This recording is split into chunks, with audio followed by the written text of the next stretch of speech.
tips saya cari kontraktor yang betul-betul. Sebab serius saya jadi stuck selama lebih kurang setahun lebih lah.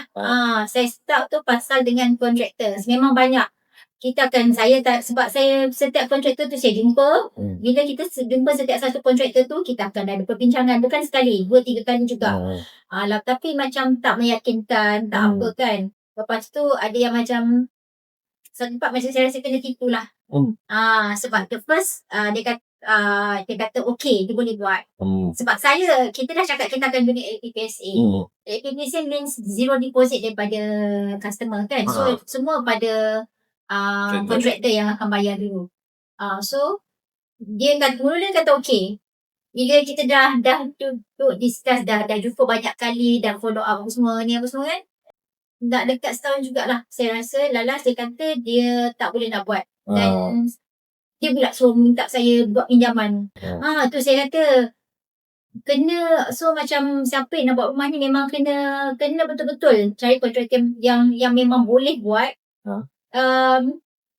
Maksudnya jangan kena tipu lah macam saya ni. Sebab semua ni bila masuk jalan ni semua duit kita ni. Sebab bila kita nak, macam saya buat major renovation, saya kena pindah rumah. So bila benda tu akan ambil masa dan kos yang banyak. Rumah sewa lagi kita nak sewa kan. So benda tu memang banyak akan melibatkan duit. So kalau nak cari kontraktor, kena cari kontraktor betul-betul.